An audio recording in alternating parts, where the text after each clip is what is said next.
Hey folks, welcome back to the channel. In this entry, we'll be taking a look at Travis Bickle, the unstable taxi driver from the 1976 film of the same name. Classifying the character of Travis is a bit of a challenge. While he isn't a flat-out villain, he isn't exactly a hero either, despite being hailed as one by the media at the end. Perhaps Travis knows this, and maybe this is why he himself downplays his supposed act of heroism after Betsy praises him. In the grand scheme of things, Travis is more likely an anti-hero, but a case could be made for him as an anti-villain as well. But one thing's for sure, while the outcome of his actions was a positive one, his intentions throughout were self-centered and nefarious. And it just so happened by chance that society benefited from his actions. These actions and intentions have their root in Travis's mental spiral, which is characterized by his overarching trait, his inability to integrate into society, which in turn gives rise to his loneliness. We see this loneliness symbolized in several ways throughout the film, one of which is the scene in the diner, where the fizzing sound from Travis's drink slowly gets louder until it drowns out the surrounding voices of his colleagues, signifying that Travis is lost in his own world. Although he is surrounded by people, yet he remains alone. This loneliness is again symbolized later in his apologetic call to Betsy, where the camera slowly pans into an empty hallway, signifying the blank state of his social life. Travis's taxi itself can be seen as his mobile prison of sorts, with him only being able to act as the silent observer of an environment that he is unable to join in.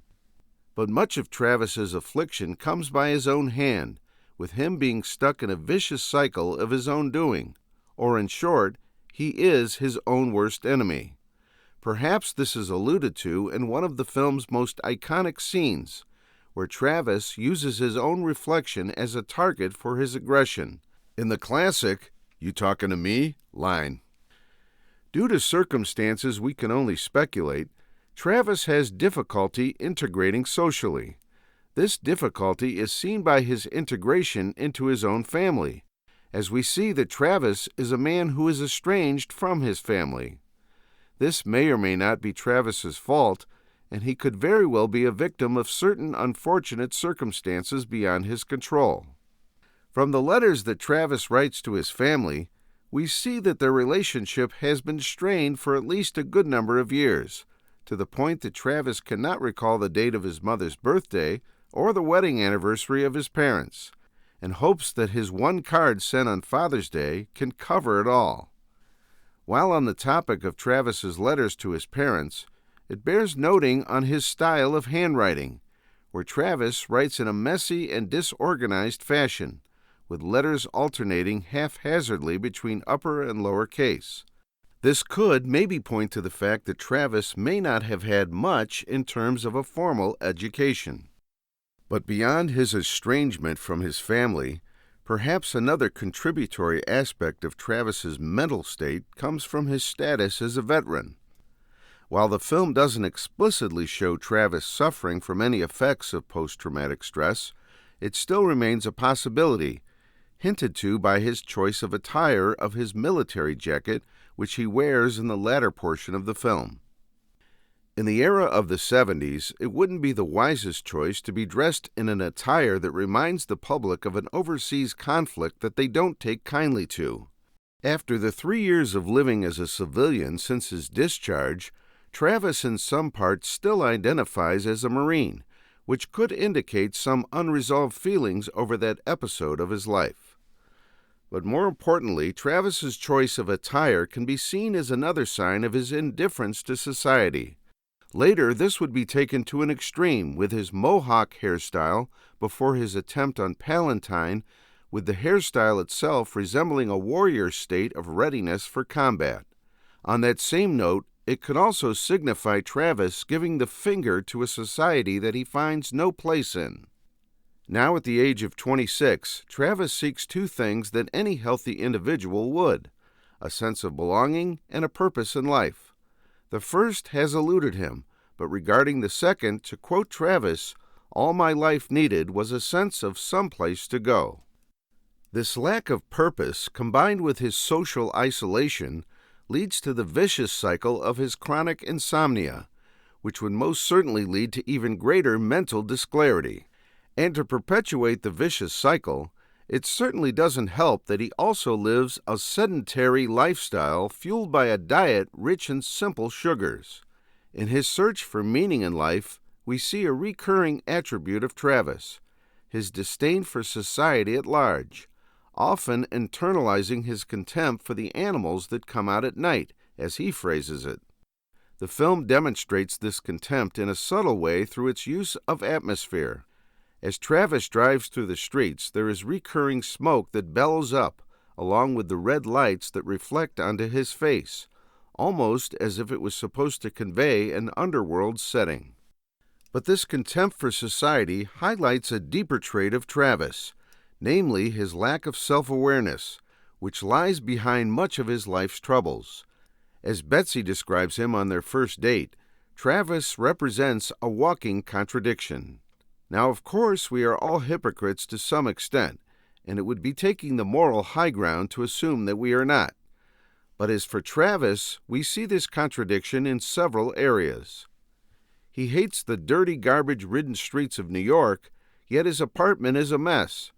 He despises the workers of pleasure with disdain, yet he frequents the adult theaters to watch dirty movies. Although it's worthwhile to note that on some level Travis disapproves of his own habit, as we see with the way when he points his finger at the screen in a provocative way, and when he covers part of his face in the theater, almost as if he was exhibiting some level of shame. And for another contradiction, later in his breakfast scene with Iris, Travis shows disgust over sport when he suggests that sport is a killer. But Travis himself almost becomes one when he makes the attempt on Palantine later. But despite these contradictions, Travis is at least self-aware to know that he needs help. Perhaps it adds to the tragic state of his life that he never got any. He confides in his fellow cabbie, Wizard, telling him that he's been afraid of the bad thoughts he's been having. Unfortunately, the only advice he got was of no comfort to him, with Wizard simply telling him to indulge in further vice to cope. On top of this poor advice, it seems that Travis has no positive role models to draw from in his life, which makes his behavior all the more deviant when he learns from the wrong people, namely Wizard and the prejudiced passenger at night. After hearing of Wizard's promiscuous adventures in the back of his taxi, Travis develops a misconception of women, hence his startling choice to bring Betsy to a dirty movie on their second date. When she is understandably disgusted, Travis cannot understand her anger and later attributes it to a 24-hour sickness that has plagued her, indicating that he still feels he has done nothing wrong. As for the prejudiced passenger, he represents the notion of using violence as a means to appease his anger, which we see Travis adopt when he purchases a weapon of the same make and model as him, although you could suggest that the weapon would already be in demand with the popularity of Clint Eastwood's Dirty Harry. For a time before his mental descent, Travis's life purpose was tied up with Betsy, whom he saw as a pure angelic being that needs his protection. When their relationship goes south and Travis concludes that she is cold and distant like the others, he eventually finds a replacement in Iris. This is demonstrated visually first in the scene when Travis drives by Palantine's campaign office looking for Betsy, but he doesn't see her and finds an empty desk. In his search for purpose, Travis continues driving into the night when he suddenly stumbles into Iris by chance, who takes up the full frame of his windscreen, representing a change in his focus. But of course, given her age, Travis doesn't see her the same way as he does with Betsy. Although at the end of their first meeting, Travis does something peculiar when he touches her cheek and calls her Sweet Iris. For all purposes, Iris is his substitute for Betsy, the new embodiment of purity and innocence that he is compelled to protect. But that's not to say that Betsy is completely out of Travis's mind, as we see that he is still plagued by the remembrance of her, which leads to the crux of his evil in the film, his attempt on Palentine's life at the rally. This is precursored by the scene where Travis is watching a soap opera about a woman leaving her husband over an affair. Travis is reminded of his own failure with Betsy, but more importantly, in his delusion state, he comes to view Palentine as the object of his resentment. As a sign of his mental collapse, he lets his TV crash to the floor. Combine that with his newfound usage of force and his misinterpretation of Palentine's urging of the people to rise up, and we have a man driven to his breaking point and wishes to end his life in the act of murdering another. Fortunately, Travis is noticed before he could even engage in the act, but the fact remains that if he was caught at the scene, he would have been arrested for his illegal possession of weapons and ushered straight into the category of a villain. But just like how Iris has replaced Betsy, in a similar sense, Sport becomes his replacement for Palentine. While his act of freeing Iris from her captors is praised by the public, ultimately it is the consolation prize for Travis, and simply the coincidental outlet for his trigger finger.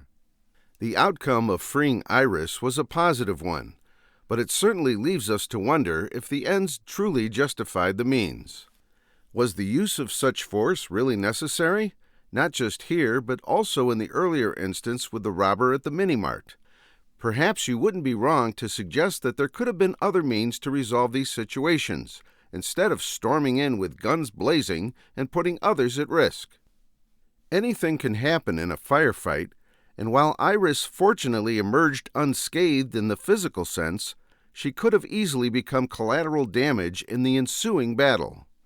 But regardless, Travis is thanked for his effort, and at the end there appears to be a silver lining, at least for the time being.